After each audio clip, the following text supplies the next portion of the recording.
வணக்கம் ஃப்ரெண்ட்ஸ். இன்றைக்கி நம்ம ஒரு மலையாள படத்தை பற்றி பேசலாம். அந்த படத்து பேர் இனி உத்தரம். இந்த படம் பார்த்திங்கன்னா 2022 வெளியான படம். இந்த படம் வந்து ஒரு க்ரைம் த்ரில்லர் ஸ்டோரி அந்த மாதிரி க்ரியேட் பண்ணியிருக்காங்க. ரொம்ப பெட்டராகவே இருக்குது. ரொம்ப நாளைக்கு அப்புறம் நான் இன்றைக்கி தான் பார்த்தேன். சரி, இதை பற்றி உங்களுக்கு ஒரு இன்ட்ரோ கொடுத்துடலாம் அப்படின்னு சொல்லிட்டு தான் அந்த வீடியோ மேக் பண்ணியிருக்கேன். நீங்கள் பார்த்துருப்பீங்கன்னு நினைக்கிறேன். பார்க்கலன்னா ஜீயில் இருக்குது. ப்ளஸ் வந்து யூடியூப்லேயுமே வந்து ஹிந்தி வெர்ஷன், மலையாள வெர்ஷன் ரெண்டுமே இருக்குது, பாருங்கள். இந்த இனி உத்தரம் படம் பார்த்திங்கன்னா ஸ்டார்டிங்கில் ஒரு லேடி வராங்க, ஜானகின்னு சொல்லிட்டு. அவங்க வந்து ஒரு வில்லேஜில் இருக்கிற ஒரு போலீஸ் ஸ்டேஷன் போகிறாங்க. அந்த போலீஸ் ஸ்டேஷனில் பார்த்திங்கன்னா ஒரு இன்ஸ்பெக்டர் இருக்கார். இவங்க போயிட்டு அந்த மாதிரி சிஐ கிட்ட பேசணும் அப்படின்னு சொல்கிறாங்க, சர்க்கிள் இன்ஸ்பெக்டர்கிட்ட. அவர் சொல்கிறாரு, நீங்கள் சொல்லுங்கம்மா என்ன விஷயம் அப்படின்னு. இல்லை, நான் ஒரு கொலை பண்ணிட்டேன், அதை பற்றி நான் வந்து அவர்கிட்ட தான் பேசுவேன் அப்படின்னு சொல்கிறாங்க. இவங்க எல்லாருமே ஷாக் ஆயிடுறாங்க. ஸ்டேஷனில் இருந்தவங்க மொத்த பேரும் ஷாக் ஆயிடுறாங்க, என்னடா அது அப்படின்னு சொல்லிட்டு. சரி உட்கார் சொல்லிவிட்டு ஒரு சிஐ கிட்ட ஃபோன் பண்ணி சொல்கிறாங்க, சார் அந்த மாதிரி ஒரு லேடி வந்திருக்காங்க, ஜானகின் பேர். அவங்க வந்து ஒரு கொலை பண்ணிட்டேன் அப்படின்னு சொல்கிறாங்க. பட் உங்ககிட்ட தான் அது டீட்டெயில் சொல்லுவேன்னு சொல்கிறாங்க அப்படின்னு சொல்லிட்டு இவங்க ஸ்டார்ட் பண்ணுறாங்க. இதான் வந்து ஸ்டோரி வந்து ஸ்டார்ட் ஆகுது பாருங்கள். இப்போது அவர் சிஐ வராரு. வந்துட்டு, ஏன் நீங்கள் யார்கிட்ட சொல்ல மாட்டீங்களா, என்கிட்டே தான் சொல்லுவீங்களா அப்படின்னு சொல்லிட்டு அவர் வந்து கேட்குறாரு. அந்த அம்மா சொல்லுது, சார் இந்த மாதிரி தான் நான் வந்து ஒருத்தர் என் ஃப்ரெண்டுடைய ஃப்ரெண்டு, அதாவது நான் லவ் பண்ணுறேன், எனக்கு தெரியும். அவர் வந்து என்னை தப்பாக ஃபோட்டோ எடுத்து என்னை வந்து இந்த மாதிரி பேசினார். அதனால் நான் அந்த காட்டு பகுதிக்கு வர சொல்லி அவர் வந்து கொலை பண்ணி போச்சிட்டேன் அப்படின்னு சொல்லி அந்த அம்மா சொல்லுது. இது நம்ம இது எப்படி சொல்கிறேன் அப்படின்னு சொல்லிட்டு எப்படி என்ன அப்படின்னு சொல்லி அவர் விசாரிக்கிறாரு. உடனே இந்த அம்மா வந்து, ஆமாங்க வாங்க நான் காமிக்கிறேன் அப்படின்னு சொல்கிறேன். அப்படி இது முதல்ல நீ சொன்னோடனே, நீ கொலை பண்ணுறனோடனே நம்பிக்கிட்டு நான் எல்லாரையும் கூட்டில் வர முடியாது, இரு நான் விசாரிக்கிறேன் அப்படின்னு சொல்லிட்டு யார் கொலை பண்ண என்னன்னு சொல்லிட்டு அவர் டீட்டெயில் வாங்கி செக் பண்ணுறா. அப்படி அதுக்குள்ளே பார்த்திங்கன்னா இந்த விஷயம்லாம் ப்ரெஸ்ஸுக்கு தெரிஞ்சிருது. ப்ரெஸ் எல்லாமே வந்து ரீச் ஆகிடுறாங்க. ப்ரெஸ் எல்லாம் எப்படி வந்தாங்க செஞ்சாங்க அப்படின்னோடனே இவர் சிஐ வந்து ப்ரெஸ்ஸில் பேசிகிட்டு இருக்காரு. இருங்க, அவங்க இப்போ தான் வந்துக்கிறாங்க, நான் தான் கொலை பண்ணிட்டேன்னு சொன்ன உடனே நம்ம உடனே இது பண்ண முடியாது, இருங்க பார்த்துக்கலாம், நான் செக் பண்ணிட்டு தான் சொல்ல முடியும், நான் விசாரி சொல்லுறேன் அப்படின்றாரு. உடனே இந்த அம்மா உள்ளே வந்து ஸ்டேஷன் வந்து வெளியே வந்துட்டு, ஆமாங்க நான் முன்னே வந்து சொல்லிட்டுருக்கேன், நான் தான் கொலை பண்ணேன், பாருங்கள் கொலை பண்ண ஆள் இவன் தான் அப்படின்னு சொல்லிட்டு அவனுடைய ஐடி கார்டு காமிக்கும். நானும் வந்து சாதாரணமான ஆள் கிடையாது, நானும் வந்து ஒரு டாக்டரு, இந்த இதில் ஒர்க் பண்ணுறேன், ஹாஸ்பிட்டலில் ஒர்க் பண்ணுறேன், நானும் இந்த டாக்டரு, நான் சொல்கிறது இவர் கேட்க மாட்டேங்கிறாரு, நான் காமிக்கிறனாலும் வரமாட்டேங்கிறாரு அப்படின்னு இப்போ ப்ரெஸ் முன்னாடி சொன்னோடனே அவர் சிஐக்கும் ஒரு மாதிரி ஆகுது. எந்த இடம் அப்படின்னு சொன்னோடனே பணம்பாறை அப்படின்னு சொல்லிட்டு ஒரு இடம் பற்றி சொல்கிறாங்க. சரி இவரும் கிளம்பிடுறாரு. சரி இவர் ஜீப் எடுத்து ப்ரெஸ் முன்னாடி சொல்லிட்டாங்களே அப்படின்னு சொல்லிட்டு இவர் நான் காமிக்கிறேன் அப்படின்னு அந்த அம்மா சொன்னோடனே இவர் கிளம்புறாரு.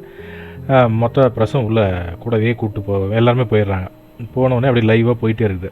போயிட்டு அந்த அம்மா உள்ளே போய் அந்த காட்டு பகுதியில் போக போக அந்த ஒரு கொலை செய்யப்பட்டவனுடைய கண்ணாடி அப்படி ஒரு 2 பொருள் கண்டுபிடிச்சி எடுக்கிறாங்க. ஓகே, அப்போ கொஞ்சம் மக்கள் எல்லாமே என்ன வண்டி இவ்வளோ போகுது, போலீஸ் ஜீப் போகுது, ப்ரெஸ் போகுது அப்படின்னு சொல்லிட்டு எல்லாத்தையும் பார்த்துட்டு மக்கள் எல்லாம் கூட்டிடுறாங்க.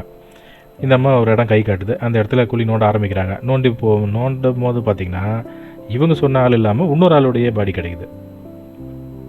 அப்போது ஒரு பாடி பார்த்துட்டு 2 பேர் திருத்துன்னு முழிக்கிறாங்க. யார், அந்த லேடி ஜானகியும் முழிக்கிறாங்க, சிஐயும் முழிக்கிறாரு. சரின்னு சொல்லிட்டு அடுத்து திருப்பி அதை முடிச்சுட்டு அவ்வளோதான் நடக்குது அப்படின்னு சொல்லி பார்க்கும்போது பார்த்திங்கன்னா இன்னொரு பாடி கிடைக்குது. அந்த பாடியே நோண்டி எடுக்கிறாங்க. பார்த்து எப்படி நீங்கள் இந்த கொலையெல்லாம் பண்ணீங்கன்னு சொல்லிட்டு உடனே எல்லாம் விசாரிக்க செய்ய அப்படியே பேச, நான் மட்டும் இல்லை, நானும் சிஐ சாரும் சேர்ந்து தான் பண்ணோம் அப்படின்னு சொல்லிட்டு. இப்போ இவ்வளோ நேரம் ஃபஸ்ட்டு சொன்னது நான் தான் ஒரு கொலை பண்ணேன் அப்படின்னு சொல்லிட்டு கூப்பிட்டு வராது, அதை வினோத்னு சொல்லிட்டு கொலை பண்ணிட்டேன்னு சொல்லுவாங்க. ஆனால் பார்த்திங்கன்னா இங்கே அந்த பாடி கிடைக்காது, அந்த பாடி இல்லாமல் வேறு 2 பாடி கிடைக்கும். அப்போ தான் பாருங்கள் கதையில் ஸ்டார்ட் ஆகுது. இப்போ இந்த அம்மா வந்து சொன்ன அதில் வினோத்னு ஒரு ஆளை பற்றி சொல்லுவாங்க. அந்த ஆள் நான் கொலை பண்ணிட்டேன், இங்கே தான் பசி வச்சுக்கிறேன்னு சொல்கிறாங்க, அவன் இல்லை. ஆனால் இவங்க சொல்லாத 2 பாடி கிடைக்குது. இப்போது வந்து போலீஸுக்கு தலைவலி ஆகிடுச்சு. இது ப்ரெஸ்ஸுக்கு மீடியாவுக்கு தெரிஞ்சிச்சு, மக்கள் எல்லாருமே சுற்றி இருக்கிறாங்க, எல்லாருக்கும் தெரிஞ்சிச்சு. இப்போ இது வந்து இன்வெஸ்டிகேட் பண்ண ஸ்டார்ட் பண்ணுறாங்க எப்படி என்னென்னு. இப்போ இதில் பார்த்திங்கன்னா இந்த அம்மா மட்டும் நானும் இல்லாமல் சிஐன்னு சேர்த்து சொல்லுவாங்க. அப்போ சிஐ மேலே மக்கள்லாம் வந்து எகென்ஸ்ட் பண்ணுவாங்க. ஏன்னா அவர் ஏற்கனவே வந்து லஞ்ச பார்ட்டி அரசியல்வாதிகளும் பணக்காரங்களுக்கு கைக்கூலியாக செயல்படுறாருன்னு சொல்லிட்டு மக்களுக்கு மத்தியில் ஒரு பேட் நேம் இருக்குது. அதனால் எல்லாருமே சேர்ந்துக்கிறாங்க, நீங்கள் விசாரிக்கணும், சிஐ மட்டும் நீங்கள் விசாரிக்க மாட்டீங்களா அப்படி அப்படின்னு சொல்லிட்டு அவங்க ரெகுலர் பண்ணுவாங்க. அப்போ வந்து இன்னும் எஸ்பி அங்கே களத்தில் வந்து இறங்கி பார்த்து என்ன ஏதுன்னு செக் பண்ணிட்டு, சரி ரிப்போர்ட்டர்கிட்ட பேசுவாங்க. எடுத்த உடனே நம்ம அந்த அம்மா சொல்கிறாங்கன்னு இவரையும் குற்றவாளின்னு சொல்ல முடியாது, இது என்ன இது நம்ம விசாரிச்சு தான் நம்ம வந்து சொல்ல முடியும் அப்படின்னு சொல்லி 2 பேரையும் ஸ்டேஷன் கூப்பிட்டுறாங்க. ஸ்டேஷனில் வச்சு விசாரிக்கிறாங்க. இப்போ விசாரிக்கும் போது பார்த்தீங்கன்னா அந்த அம்மா சொல்லும், இந்த கொலைக்கு எனக்கு சம்மந்தம் இல்லை அப்படின்னு சொல்லிடும். நான் சொன்னது அந்த வினோத்ன்றவனு தான், பட் வந்து இந்த கேஸுக்கு எனக்கு சம்மந்தம் இல்லை, இது நீங்கள் அங்கே குழி நோன்ற இடத்துல பார்த்தீங்கன்னா அந்த சிஐ அவருடைய வாட்ச் ஒன்று கிடச்சிரும், அவருடைய ஷூ கிடைக்கும். இப்போ இது எல்லாமே வந்து சிஐக்கு மேலே ரொம்ப வலுவான கேஸை வந்து மாட்டி விட்டு இந்த மாதிரி வந்து இந்த கேஸ் இந்த கொலைக்கு எனக்கு சம்மந்தம் இல்லை, எனக்கு வந்து நான் வினோத்னு சொன்னேன், அவனை மட்டும் தான் காணும், அவனை தான் நான் பேசினேன் அப்படின்னு. அப்போ பார்த்தீங்கன்னா நியூஸில் அந்த வினோத் வந்து பேட்டி கொடுப்போம், அப்படி நான் உயிரோடு தான் இருக்கிறேன், என்ன யாரும் கொலை பண்ணல, நான் இங்கே தான் இருக்கிறேன் அப்படின்னு சொல்லிட்டு. அப்போ வந்து அந்த அம்மா கொலை பண்ணேன்னு சொன்னேன், அந்த ஆள் உயிரோடு இருக்கிறான். அப்போ அந்த அம்மாவுக்கும் எந்த கொலைக்கும் சம்மந்தம் இல்லை. அப்போ கொலை இப்போ 2 கொலை நடந்தது எடுக்கிறாங்களே, அப்போ அது யார்? அப்போ அது இடத்துல என்னென்ன கிடச்சிருக்குது? சிஐடைய வாட்ச்சு, சிஐடைய ஷூவு, அவருடைய எவிடன்ஸ் நிறைய கிடச்சி. அப்போது கேஸு ஃபுல் அண்ட் ஃபுல்லு இவர் மேலே திரும்புது, ப்ரெஷரும் ஜாஸ்தியாகுது. அப்புறம் உயர் அதிகாரிகள்லாம் பேசி என்ன ஏதுன்னு செக் பண்ணுங்க அப்படின்னும் போது எல்லாமே பார்க்குறாங்க, விசாரிக்கிறாங்க, தனி ரூமில் உட்கார வச்சு கஸ்டடியில் வச்சு செக் பண்ணுறாங்க. அப்போ பார்த்தீங்கன்னா போலீஸை விட்டு கொடுக்கக்கூடாது, எப்படியாவது இவரை காப்பாற்றிடணும் அப்படின்னு சொல்லிட்டு மேக்ஸிமம் ட்ரை பண்ணுறாங்க. அப்போ வந்து வீடியோ கவரேஜோட எல்லா கொஷின்லாம் கேட்குறாங்க, செய்கிறாங்க. அவரும் வந்து சொல்கிறாரு, ஆமாம் நான் வந்து ஒரு இன்வெஸ்டிகேஷனுக்காக போயிருந்தேன், அந்த ஸ்பாட்டுக்கு போனது உண்மை தான், மொபைலில் கவரேஜெலாம் காமிக்குது, அதனால் நான் போனது உண்மை தான், பட் நான் எதையும் கொலை பண்ணல, என் வாட்ச் எங்கே விழுந்துருச்சு, அவ்வளோதான் எனக்கு தெரியும் அப்படின்னு சொல்லி இவர் சொல்லிவிடுவார். வீடியோ ரெக்கார்டிங் ஆஃப் பண்ணிட்டு பர்சனலாக கேட்பார் அந்த எஸ்பி, இந்த மாதிரி வந்து நீங்கள் நம்ம டிபார்ட்மெண்ட்டில் இருக்கிறவன்றதுனால நாங்களும் உங்களை முயற்சி பண்ணுறோம், அது வந்து நீங்கள் கோஆப்ரேட் பண்ணாதான் அப்படின்னு சொல்லிட்டு சொல்லுவாங்க. அப்போ தான் வந்து இவர் ஒரு கதையை சொல்கிறாரு. இவர் வந்து 15 வருஷத்துக்கு முன்னாடி இப்படி ஒரு அரசியல்வாதி கூட சேர்ந்து அவர் அரசியல்வாதிக்கு எகென்ஸ்டான ஒரு ஆளை வந்து போட்டு தள்ளுறதுக்காக லாரி வச்சு கொல்றதுக்காக பிளான் பண்ணி அந்த இது பண்ணுறாங்க, எக்ஸிக்யூட் பண்ணுறாங்க. இப்போ கொல்ற லாரி டிரைவர் வந்து மனசு மாதிரி அவன் பாஸ்டராக போயிடுவான். பாஸ்டராக போயிட்டு போனது மட்டும் இல்லாமல் அந்த கொலைக்கு வந்து வேற ஒரு சின்ன பையனை பலிகடை ஆக்கிடுவாங்க. இது இப்போ 15 வருஷம் கழிச்சு இவர் அந்த பாஸ்டர் வந்து வீடு வீடாக போகும்போது அந்த ஃபேமிலி ரொம்ப கஷ்டத்தில் இருக்கிறத பார்த்துட்டோம். அந்த பையன் ரொம்ப நல்ல ஆக்டிவாக இருந்த பையன், இப்படி நம்மளால் வந்து ஒரு கொலை கேஸில் மாட்டி சின்ன பண்ணாகி அந்த ஃபேமிலியே வந்து நம்மளால் இதாகிடுச்சுன்னு சொல்லிட்டு அவர் மனசு திருந்தி நான் வந்து போலீஸில் சரண்டர் ஆவேன் அப்படின்னு சொல்கிறத தான் வந்து இப்போ ஸ்டோரி இங்கே வராங்க. ஓகே ரைட்டு, இப்போ ஜானகிக்கும் இந்த ஸ்டோரிக்கு என்னடா சம்மந்தம் அப்படின்னு நம்மளை வந்து கேட்க வைக்குது. ஆனாலும் படம் அப்படியே போயிட்டு இருக்குது. இப்போ ஜானகி வந்து உட்காந்துக்கிறாங்க, நீங்களே கண்டுபிடிங்க, நீங்களே பாருங்கள், நீங்களே செய்யுங்க, நான் வந்து இழுத்து விட்டேன் அப்படின்றது அவங்களுடைய இது. இருட்டில் செஞ்ச ஒரு விஷயத்தை நான் பப்ளிசிட்டி பண்ணிட்டேன், இப்போ நீங்கள் விசாரிங்க, நீங்களே தீர்ப்பு சொல்லுங்கள், இதுக்கு எனக்கு சம்மந்தம் இல்லைன்னு அந்த அம்மா உட்காந்துக்கும். அப்போ இப்போ விசாரிக்கிறாங்க, பேசுகிறாங்க, செய்கிறாங்க. அப்போ கேட்கும்போது தான் அவர் வந்து அந்த பாஸ்டர் பிரகாசன் சொல்லிட்டு அந்த பாஸ்டர் வந்து இப்போ சிஐடைய ஃப்ரெண்டு, சிஐ சொல்லி தான் அவர் வந்து அன்னைக்கு லாரி டிரைவரை வந்து ஒருத்தரை மர்டர் பண்ணிட்டா. அப்படி இப்போ இன்றைக்கி வந்து இப்போ திருந்திட்டாரு அப்படின்னும் போது இப்போ சிஐ வந்து இப்போ 15 வருஷத்துக்கு முன்னாடி நடந்தது எல்லாரும் மறந்துட்டாங்க. நம்ம இப்போ அரசியல்வாதிக்கு உதவி பண்ண அரசியல்வாதி இன்றைக்கி மினிஸ்டர் ஆகிட்டாரு, பெரிய லெவலில் இருக்கிறாரு. நானும் பாரு சாதாரண லெவலில் வந்து பாரு சிஐ வரையும் வந்துட்டேன், நீயும் பாரு நல்லா தான் இருக்கிற, விட்டுரு, அது திருப்பி நோண்டாது அப்படின்னோடனே அவரு கேட்க மாட்டேன். அப்படி பாஸ்டர் இல்லை என் மனசு என்னால் இது இப்போ தாங்க முடியல, அதனால் வந்து நான் சரண்டர் ஆயிரம் போலீஸில் சொல்லி நான் அதுக்கு உண்டான தண்டனையை நான் வந்து அனுபவிச்சுக்கிறேன், அப்போ தான் வந்து எனக்கு அது விமோசனம் அப்படின்ற மாதிரி சொல்லுவேன். சரி இது சரிப்பட்டு வராதுன்னு சொல்லிட்டு சிஐ வந்து அவர் ஷூ லேஸை வச்சு போட்டு தள்ளிடுவாங்க, கழுத்து வச்சு கொண்டுடுவோம். அப்படி இப்போ இவர் கொண்டு முடித்தது இப்போ பார்த்தீங்கன்னா இந்த ஜானகியுடைய லவர் வந்து பார்த்திங்கன்னா ஒரு வைல்டு ஃபோட்டோகிராஃபர். இவர் பார்த்திங்கன்னா காட்டில் அப்படியே மேலே உட்காந்துக்கிட்டு ஃபோட்டோ எடுத்துகிட்டு இருக்காரு, அப்படி குருவி, சிங்கம்புலி, வேறு ஏதாவது சவுண்டு ரெக்கார்ட் பண்ணுறது அந்த மாதிரி மேலே இருக்கிறாரு. இவங்க 2 பேரும் கீழே இந்த சிஐ கொலை பண்ணதை வந்து இவர் மேலேருந்து பார்த்துருவார், வீடியோவிலையும் ஒரு இதில் ரெக்கார்ட் ஆகிடும். இதை பார்த்தோன்னே சிஐ அவரை தோற்றுவா, அப்படி அவனை தோற்றி அவனையும் அப்படியே கொண்டு 2 பேரையும் சேர்த்து போச்சிடும். அப்படி இதை வந்து சொல்லிவிடுவா அப்படி அந்த இவர்கிட்ட, எஸ்பி கிட்ட, சார் இப்படி தான் ஆச்சு, இதுதான் உண்மை அப்படின்னு. அப்போ எஸ்பி கேட்பாரு, ஏயா நீ தான் வந்து கொலை பண்ண புதைச்சான்னு சொல்கிறியே, அப்புறம் எதுக்கு நீ அந்த பொண்ணையும் ப்ரெஸ்ஸையும் சேர்த்து கூட்டு குழி நோண்டுறதுக்கு போனேன் அப்படின்னும் போது, சார் நான் குழி நோண்டுறதுக்கு அந்த பொண்ணு சொன்ன இடத்துல நான் புதைக்கல அப்படின்னு சொல்லுவேன். அப்படி அப்போ தான் இவங்களுக்கே ஷாக்கும், அதுக்கும் நான் புதைச்ச இடத்துக்கும் உண்மையாக கொலை நண்ட இடமும் உண்மையாக புதைச்ச இடத்துக்கும் இன்றைக்கி இந்த பாடி கிடச்ச இடமும் வேறு அப்படின்ற மாதிரி இவர் சொல்லுவோம். அப்படி இது என்னடா அதுன்னு சொல்லிட்டு அப்புறம் பார்க்கும்போது தான் எப்படி அந்த பாடி மட்டும் இங்கே வரும் அப்படின்ற மாதிரி அடுத்த ட்விஸ்ட். இப்போ ஏற்கனவே ஒரு கொலைன்னது இப்போ 2 கொலை ஆயிடுச்சு, 2 கொலைக்கு யார் சம்மந்தம்னது இப்போ சிஐ சம்மந்தம்னு ஆயிடுச்சு. இப்போ இது எல்லாமே நம்மகிட்ட தான் சொல்லுவாங்க, வெளியில் யாருக்கும் தெரியாது, நம்மளுக்கு தான் தெரியும். இப்போ ஜானகி அவங்களுக்கு நினச்சது இப்போ இங்கே வெளிப்படுத்துகிறாங்க, ரைட்டு. இப்போ போலீஸ்காரங்க பார்த்தீங்கன்னா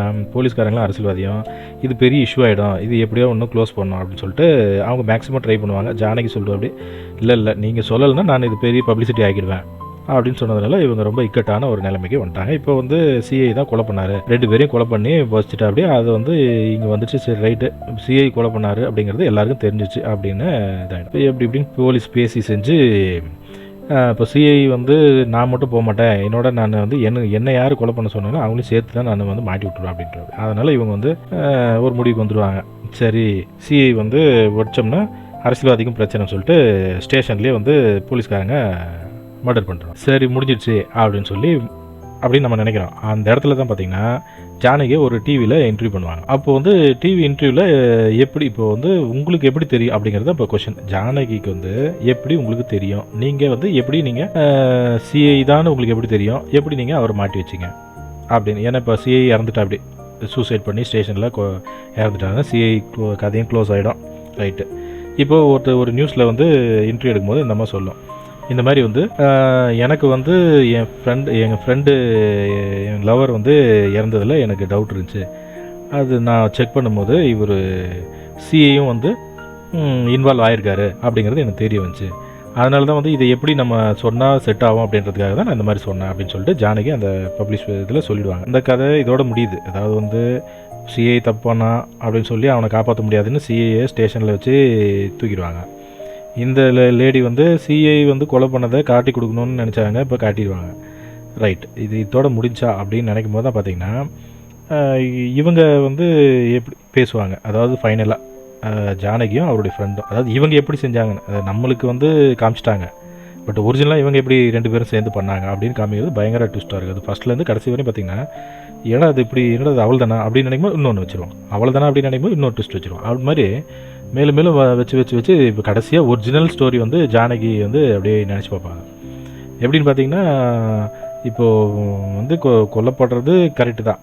யார் அந்த பாஸ்ட்டை வந்து கொல்றாரு சிஐ, அதை பார்க்குற அந்த லவரையும் போட்டு தள்ளுற அப்படி சிஐ 2 பேரையும் அந்த ஸ்பாட்லேயே போச்சுட்டு வந்துடுறா. அப்படி அடுத்த நாள் வந்து இந்த ஜானகியும் அவர் ஃப்ரெண்டும் சேர்ந்து அவன் லவரை தேடி அந்த கடைசியாக லொக்கேஷன் காட்டின இடத்துல அந்த பொன்னம்பாறைக்கு போகிறாங்க. போய் பார்க்கும்போது அவனுடைய கண்ணாடி கிடைக்குது, எடுத்து வச்சுக்கிறாங்க. அவனுடைய வீடியோ அந்த கேமரா கிடைக்குது, அதையும் எடுத்து பார்க்கும்போது இது எல்லாமே இவங்களுக்கு தெரிஞ்சுது. உடனே போலீஸுக்கு ஃபுல்லானும் போது போலீஸ் நம்மளையும் சேர்த்து இது பண்ணுறாங்க, நம்ம இது வேறு மாதிரி தான் ட்ரீட் பண்ணணும்னு சொல்லிட்டு அவர் ஃப்ரெண்ட் ஐடியா கொடுப்பாரு. அந்த ஐடியா பேஸ் பண்ணி தான் இவங்க வந்து இந்த 2 பாடியும் மூவ் பண்ணி ஒரு 2 கிலோமீட்டர் தாண்டி வேற ஒரு பிளேஸில் போச்சு வச்சுட்டு அந்த பிளேஸில் அந்த சிஐயுடைய எவிடன்ஸு வாட்சு ஷூ இது எல்லாத்தையுமே எடுத்துகிட்டு வந்து இங்கே போட்டு ரெக்கார்டு கிரியேட் பண்ணிவிட்டு படத்தை இப்போ தான் ஸ்டோரியவே இவங்க ஸ்டார்ட் பண்ணுறாங்க. அப்படி தான் வந்து இந்த பொண்ணு வந்து ஜானகி வந்து நான் ஒரு கொலை பண்ணிட்டேன் அப்படின்னு சொல்லி படம் ஸ்டார்டிங்கில் வராங்க பார்த்தீங்களா, அந்த சீனை வந்து மேட்ச் பண்ணும். அப்போ இந்த பொண்ணு இப்படி பிளான் பண்ணி இவங்க வந்து அதே இடத்துல தான் போலீஸ்காரன் வந்திருக்க மாட்டான், அவன் ஏதாவது ஃபஸ்ட்லேயே மீடியா முன்னாடி வராமல் மாட்டாமல் ஏதாவது அழுத்திடுவாங்கன்னு சொல்லிட்டு பக்காவாக ஸ்கெட்ச் போட்டு அழகாக எக்ஸிக்யூட் பண்ணுவாங்க. இது வந்து அந்த ஜானகியும் அவருடைய ஃப்ரெண்டு 2 பேரும் சேர்ந்து நீட்டாக 2 பேர் தான், வேறு யாருமே உதவிகள். இந்த பக்கம் பார்த்தீங்கன்னா போலீஸுக்கு டிபார்ட்மெண்ட் உதவி, அரசியல்வாதிங்க உதவி எல்லாமே பயங்கர பெரிய கை. அதனால் இவங்களை வந்து எப்படி சமாளிக்கிறதுன்னு பயங்கர கிளவராக யோசனை பண்ணி ஒரு ஸ்டோரி க்ரியேட் பண்ணி ஆட்டோமேட்டிக் அவனை வந்து இது பண்ணுறாங்க. அப்படி பார்த்தீங்கன்னா படம் பயங்கரமான த்ரில்லிங், ஒன்னோட ஒன்று இது முடிஞ்சால் அடுத்தது அப்படின்னு சொல்லிட்டு அப்படியே கதை போயிட்டே இருக்கும். நல்ல படங்க, செமையான படம். இது வந்து கண்டிப்பாக எல்லாருமே பார்க்கலாம். எந்த விதமான இதுவும் கிடையாதுங்க, அசிங்கமான சீனோ ஒரு எந்த பயமுறுத்துகிற சீனுங்களோ எதுவும் கிடையாது. ஸ்டோரி தான். ஸ்டோரி அவன் கொண்டுட்டான், அவனை எப்படி மாட்டி வைக்கிறது அப்படின்னு அந்த பொண்ணு ஒரு சாதாரண ஒரு லேடி வந்து பிளான் பண்ணி செய்கிறாங்க. இதுதான் அருமையான படம், எல்லாம் ஃபேமிலியோடு பார்க்கலாம். யூடியூப்லேயும் இருக்குது, தமிழ் வெர்ஷன் தான் இல்லை, மலையாள வெர்ஷன் இருக்குது, ஹிந்தி வெர்ஷன் இருக்குது, ஜீலையும் இருக்குது. நம்ம சொல்கிறதெல்லாம் வந்து உங்களுக்கு பாதி தான். இது நீங்கள் எங்கேயாவது பஸ்ஸில் போகும்போது செய்யும்போது காதில் மாட்டிட்டு அப்படியே ஜாலியாக கேட்டுட்டு போவீங்கன்னு தான் இந்த வீடியோ. மற்றபடி நீங்கள் ஃப்ரீயாக இருக்கும்போது உட்காந்து டிவியில் பாருங்கள், பக்காவாக போட்டிருக்காங்க படம். இன்னும் ஸ்டோரி மியூசிக்கோடு சேர்த்து நீங்கள் பார்க்கும்போது அப்படியே கண்டினியூவாக போயிட்டே இருக்குது. ஒன் பை ஒன் போயிட்டே இருக்குது. அருமையான படங்க, தெளிவாக இருக்குது, தாராளமாக பார்க்கலாம். தேங்க்யூ ஃபார் வாட்சிங். Thank you friends.